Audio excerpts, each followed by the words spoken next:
اگر جنگ آزادی میں علماء کرام حصہ نہ لیتے تو یہ ہندوستان کبھی بھی آزاد نہ ہوتا. تحریک آزادی نہ چلتی, تحریک رئیس جمہوریہ نہ چلتی, تحریک بالاکوٹ نہ چلتی, تحریک خلافت نہ چلتی, ہندوستان چھوڑو تحریک نہ چلتی تو امبالہ سازش کیس بھی نہ بنتا. ہندوستان کو ان علماء نے سینچا ہے. 1857 کی جنگ میں دو محاذ بنائے گئے. ایک محاذ امبالہ پر تھا جس کی قیادت جعفر صاحب کر رہے تھے. دوسرا شاملی کے میدان میں تھا جس کی قیادت حاجی امداد اللہ حاجی مکی رحمۃ اللہ علیہ کر رہے تھے. اس محاذ میں عالم بھی تھے, صلحاء بھی تھے, اتقیاء بھی تھے, مفسر بھی تھے, مبلغ بھی تھے, حافظ بھی شامل تھے. اس ہندوستان میں 2 لاکھ اس جنگ آزادی میں 2 لاکھ مسلمان شہید ہوئے, جن میں 51,000 علماء کرام تھے. دلی کی مسند پر 400 علماء کرام کو تختہ دار پر لٹکا دیا گیا.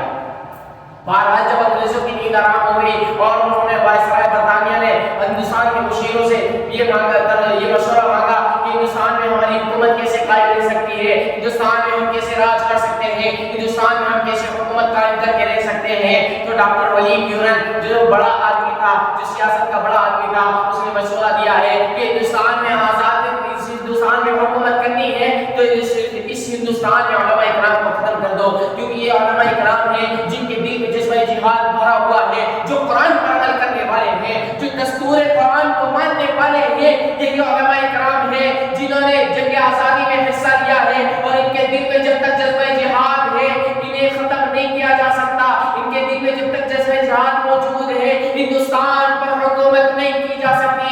چنانچہ انگریزوں نے 1861 سے لے کر 1863 تک میں یہ فیصلہ کیا کہ انہوں نے قرآن مجید کو ختم کرنے کا فیصلہ کیا.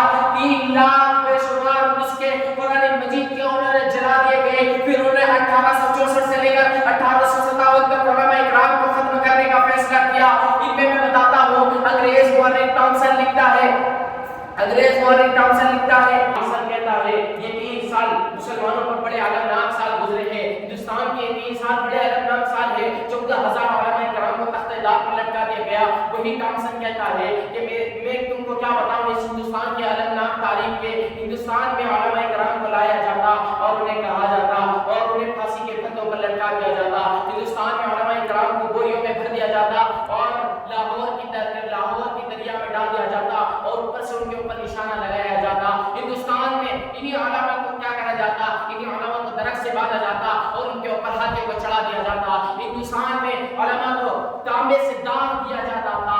اور میں تم کو اس المناک تاریخ کے کیا سال بتاؤں. وہی ٹامسن کہتا ہے کہ میں اپنے حجرے میں بیٹھا ہوا تھا, مجھے کسی مردار کے جلنے کی بدبو محسوس ہوئی. میں اپنے حجرے سے نکل کر گیا, میرے سامنے 40 علماء کو برہنہ کر کے انہیں انگاروں پر چھوڑ دیا گیا. دیکھتے ہی دیکھتے 40 اور علماء کو لایا گیا اور انہیں میرے سامنے یہ کہا گیا کہ کہہ دو کہ تم 1857 کی جنگ میں شریک نہیں تھے.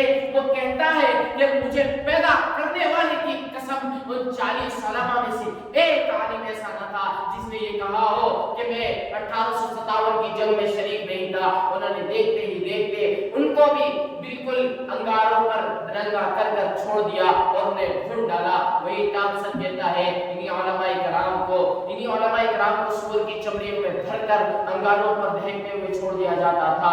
آخر کون سی تاریخ کی بات کرتے ہو تم, ہمیں دہشت گرد کہتے ہو. یاد رکھو جب بھی گلستان کو خون کی ضرورت پڑی سب سے پہلے گردن ہماری ہی کٹی. پھر بھی کہتے ہیں یہ اہل چمن ہم سے, یہ چمن ہمارا ہے تمہارا نہیں. میں اندور کے شہر سے تعلق رکھنے والا طالب علم ہوں. میں اپنے وہاں کے ایک شاعر راحت اندوری کا بھی شعر کہہ دوں کہ سبھی کا خون ہے یہاں کی مٹی میں شامل, سبھی کا خون ہے یہاں کی مٹی میں شامل, کسی کے باپ کا ہندوستان تھوڑی ہے. اور اسی بات پر میں اپنی تقریر کو ختم کرتا ہوں. وآخر دعوانا الحمدللہ رب العالمین.